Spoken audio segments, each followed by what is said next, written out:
Assalamualaikum warahmatullahi wabarakatuh.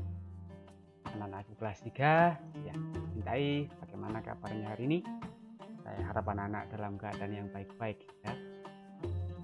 Pada kesempatan kali ini kita berjumpa lagi dalam pelajaran agama Islam.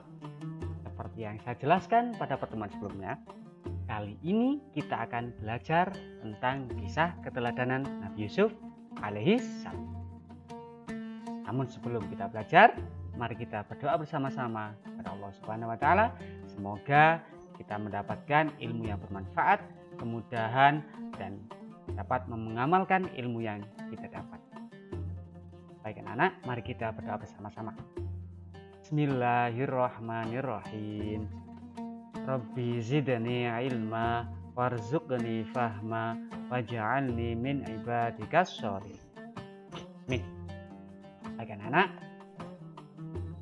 kita akan mempelajari kisah keteladanan Nabi Yusuf alaihis salam.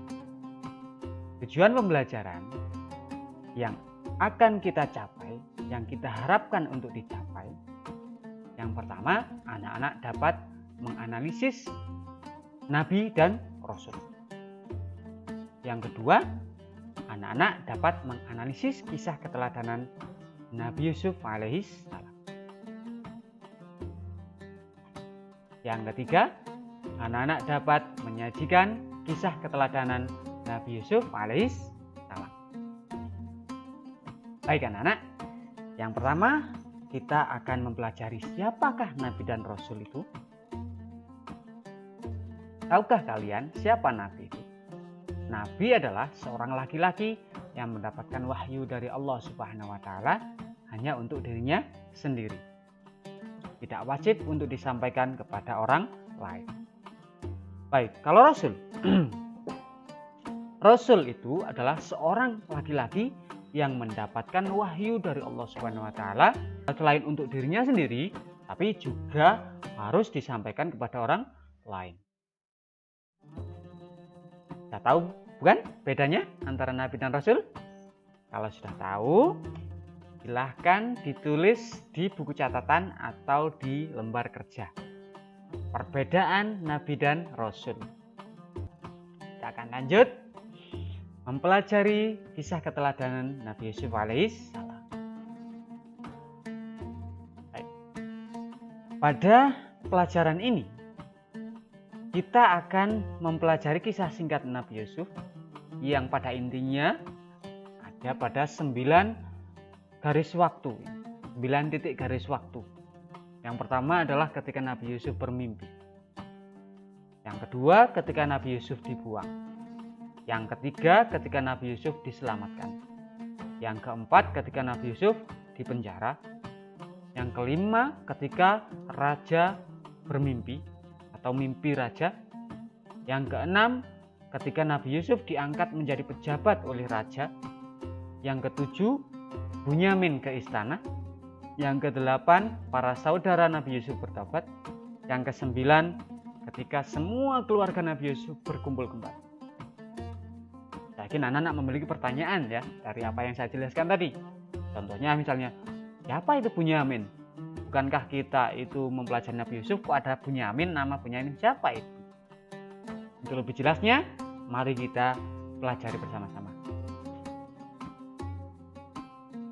Kisah Nabi Yusuf alaihis salam. Nabi Yusuf alaihis salam adalah putra dari Nabi Yakub alaihis salam. Nabi Yusuf memiliki seorang saudara kandung yang bernama Bunyamin. Nah, sudah tahu jawabannya kan ya? Dan juga memiliki 10 saudara tiri. Jadi Nabi Yusuf ini memiliki 1 saudara kandung, 10 saudara tiri. Nah, Nabi Yakub ayahnya itu sangat dekat sekali dengan Nabi Yusuf dan Bunyamin. Karena apa? Karena ibunda Nabi Yusuf dan Bunyamin yang bernama Rahel itu meninggal dunia, sehingga Nabi Yusuf ini lebih dekat dengan Nabi Yusuf. Tapi para saudara-saudara tirinya itu iri terhadap kasih sayang Nabi Yakub yang diberikan kepada Nabi Yusuf. Satu ketika Nabi Yusuf ini bermimpi. Apa mimpinya? Beliau bermimpi ada 11 bintang, 1 rembulan dan 1 matahari itu bersujud kepada Nabi Yusuf. Ya, kemudian Nabi Yusuf menceritakan mimpi tersebut kepada ayahnya. Nah, ayahnya Nabi Yakub ini ketika mendengar ceritanya, maka melarang Nabi Yusuf untuk menceritakan kepada orang lain.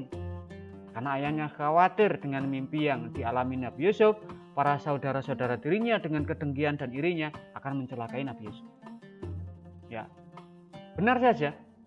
Para saudara tiri ini yang 10 tadi itu merencanakan suatu hal yang buruk, ingin membunuh Nabi Yusuf karena merasa kalau Nabi Yusuf hilang, maka ayahnya Nabi Yakub pasti akan memperhatikan lagi kepada mereka. Tapi ada satu saudara yang mengusulkan, jangan dibunuhlah Nabi Yusuf, kita buang saja ke sumur, biar nanti kalau ada orang yang lewat diambillah dia, dijual saja, kan sudah jauh dengan ayah, pasti kita juga akan bisa lebih dekat lagi kepada ayah. Singkat cerita, para saudara Nabi Yusuf yang saudara tiri yang 10 ini membujuk Nabi Yakub untuk mengizinkan Nabi Yusuf ikut berpetualang, ikut bermain saudara-saudaranya di hutan. Pada awalnya Nabi Yakub melarang karena khawatir, tetapi dengan bujuk rayu mereka, akhirnya Nabi Yakub pun luluh dan mengizinkan Nabi Yusuf dibawa untuk berpetualang, untuk bermain ke hutan.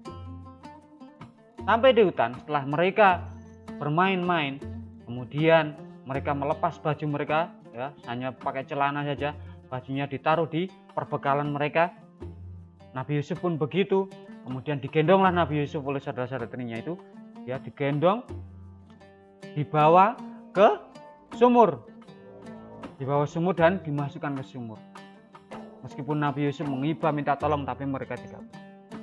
Nah, setelah itu mereka melumuri baju Nabi Yusuf dengan darah domba, kemudian dibawa pulang dan berpura-pura menangis sambil membawa baju Nabi Yusuf yang bersimbah darah. Mereka pun berkata kepada Nabi Yakub, wahai ayah, saat kami bermain memanah, kami lupa meninggalkan Yusuf di dekat barang-barang perbekalan kami, dan tiba-tiba muncullah serigala dan memakan Nabi Yusuf, memakan Yusuf. Ayah pasti tidak akan percaya mesti kami berkata jujur. Tentu Nabi Yakub sangat sedih. Nabi Yakub pun berkata, sebenarnya hanya dirimu sendirilah yang memandang baik urusan yang buruk itu.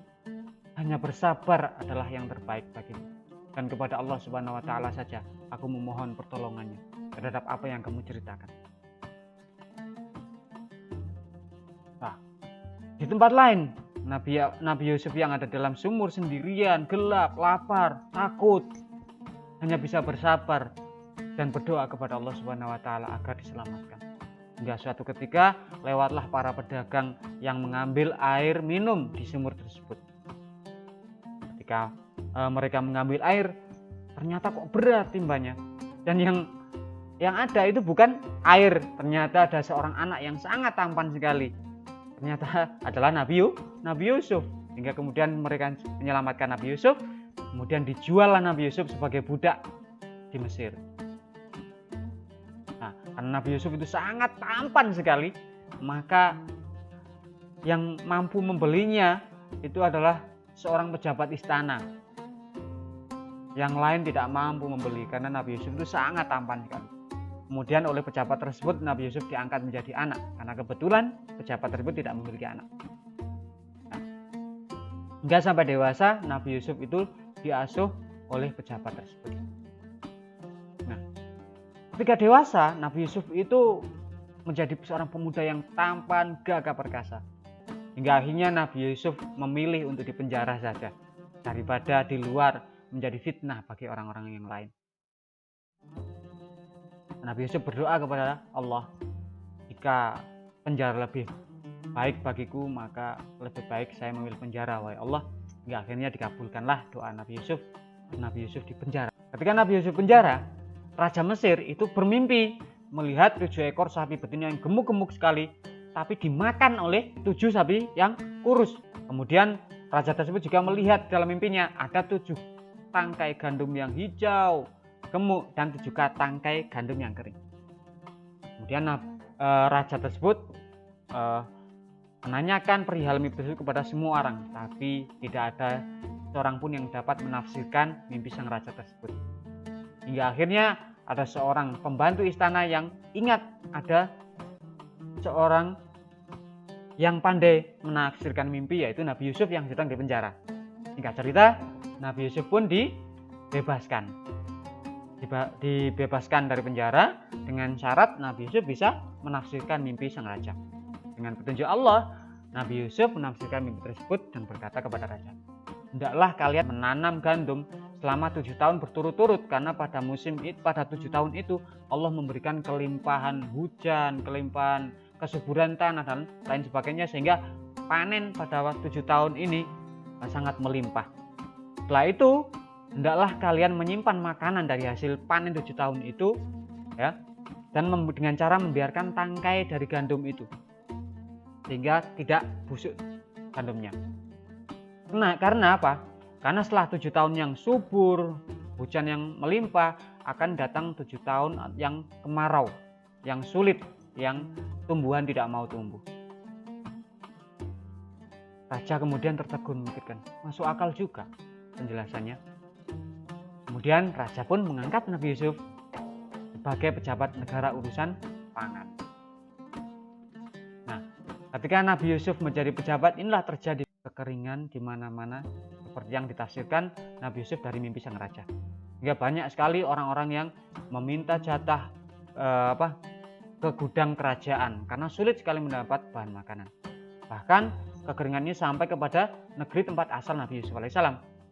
Sehingga di antara orang-orang yang mengantri membeli bahan makanan ini tampaklah saudara-saudara tiri Nabi Yusuf alaihissalam yang membuangnya ke dalam sumur dulu. Masih ingat kan anak-anak? Nah, Nabi Yusuf mengenali mereka, tapi mereka tidak mengenali Nabi Yusuf karena Nabi Yusuf kan sudah menjadi dewasa dan menjadi pejabat penting. Nggak berani melirik, memandang nggak berani, hanya melirik saja. Jadi nggak tahu kalau itu adalah adiknya. Ketika Nabi Yusuf melihat saudara-saudara tirinya, Nabi Yusuf meminta kepada mereka untuk membawa adiknya. Kalian punya adik kan?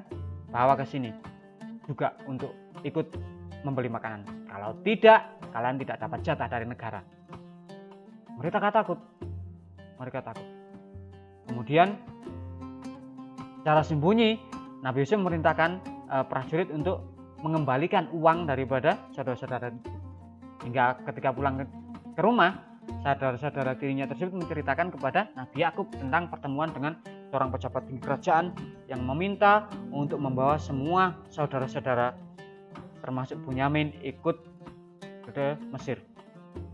Tentu saja Nabi Yakub masih trauma dengan kejadian yang pernah menimpa Nabi Yusuf alaihissalam. Tapi karena diyakinkan dengan anak-anaknya, dengan melihat bahwa kerajaan mengembalikan uangnya, ya, mengembalikan uang pembelian sebelumnya, berarti gratis, sehingga mereka sangat girang dan meyakinkan Nabi Yakub untuk mengizinkan Bunyamin untuk ikut. Akhirnya Bunyamin diizinkan untuk ikut. Kemudian singkat cerita, Nabi Yakub itu pada saat itu sudah tua, penglihatannya berkurang karena menangis setiap hari ingat Nabi Yusuf. Karena Nabi Yakub itu masih yakin bahwa Nabi Yusuf itu masih hidup. Bersedih memikirkan nasib Nabi Yusuf. Kemudian akhirnya para putra Yakub dan Bunyamin itu kembali ke Mesir. Nah, di sana ketika mengantri dan mengambil bahan makanan, kemudian Nabi Yusuf secara diam-diam menghampiri Bunyamin dan membisiknya, "Wahai Bunyamin, sesungguhnya aku ini saudaramu Yusuf. Allah telah melindungiku dan memberiku kekuatan. Nanti akan kususun rencana agar kamu tetap tinggal di sini dan biarkan mereka saudara-saudara kita pulang ke rumah." Kemudian secara sembunyi-sembunyi Nabi Yusuf memasukkan gelas emas milik kerajaan seperti piala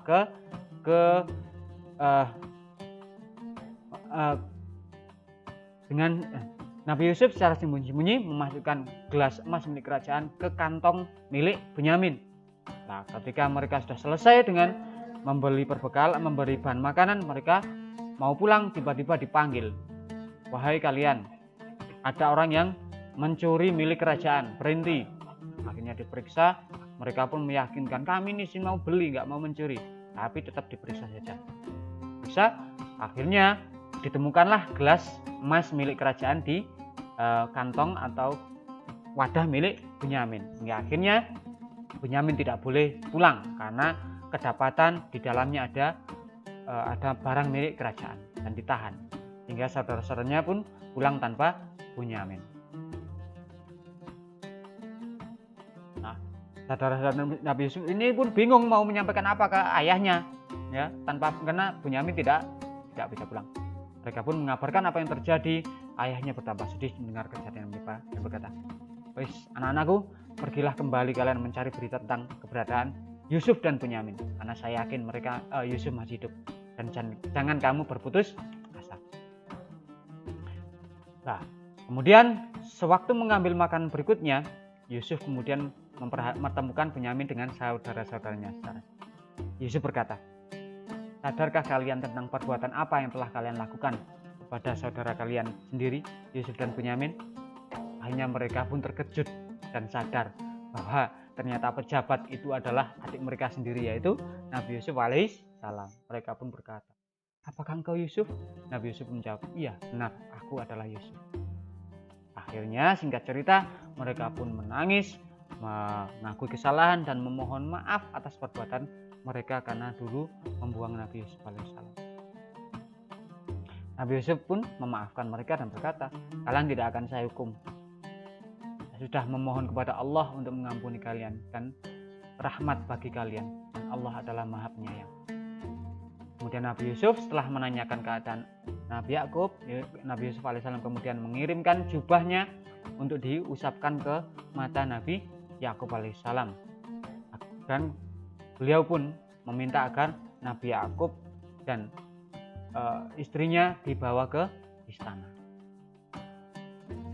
Nah, sebelum sampai di rumah, perjalanan saudara-saudaranya itu belum sampai di rumah, masih berjarak berapa kilo.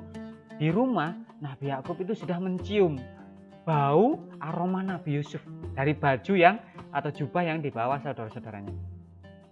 Nabi Yakub berkata bahwa sesungguhnya aku telah mencium keberadaan Yusuf yang masih hidup. Maka benarlah ketika mereka tiba, jubah Nabi Yusuf yang dibawa tadi diusapkan ke wajah Nabi Yakub, dan Nabi Yakub begitu gembira, dan Allah pun mengembalikan penglihatannya menjadi pulih. Nah, kemudian hanya saudara-saudara Nabi Yusuf alaihissalam dan ayahnya segera berangkat menuju Mesir karena sudah rindu dengan Nabi Yusuf. Nabi Yusuf pun menyambut kedatangan keluarganya. Nabi Yusuf langsung duduk di samping ayahnya. Kemudian Nabi Yusuf pun menyatakan, "Inilah tafsir mimpi sewaktu aku masih kecil dulu, melihat 11 bintang. 11 bintang adalah saudara-saudaranya, saudara tiri 1 dan Bunyamin 1 menjadi 11 bintang. Matahari adalah Nabi Yakub, dan bulan adalah istri Nabi Yakub atau ibunda dari 10 saudara tirinya." Itu semuanya menghormat kepada Nabi Yusuf karena Nabi Yusuf adalah seorang pejabat negara. Allah Subhanahu wa taala mewujudkannya dengan banyak kebaikan kepadaku dan membebaskanku dari penjara serta mempertemukan kita kembali. Alhamdulillah anak-anak, itu adalah sekelumit kisah keteladanan Nabi Yusuf alaihissalam. Apa kira-kira nilai yang dapat kita petik dari kisah keteladanan Nabi Yusuf tersebut? Yang pertama, Nabi Yusuf sangat tabah meskipun dimusuhi dan dicelakai oleh saudara-saudaranya. Yang kedua, kesabaran Nabi Yusuf dalam menghadapi cobaan. Yang ketiga, sifat pemaaf Nabi Yusuf saat ia memiliki kekuasaan dan membalas kekejaman saudaranya. Justru ketika ia sudah berkuasa dan mampu membalas, Nabi Yusuf tidak membalasnya, malah memaafkan mereka dan bahkan mendoakan ampunan bagi mereka. Sekarang tugasnya anak-anak buatlah laporan dari hasil analisis yang anak-anak lakukan bersama kelompok ya. Terima kasih anak-anak. Sampai berjumpa kembali. Assalamualaikum warahmatullahi wabarakatuh.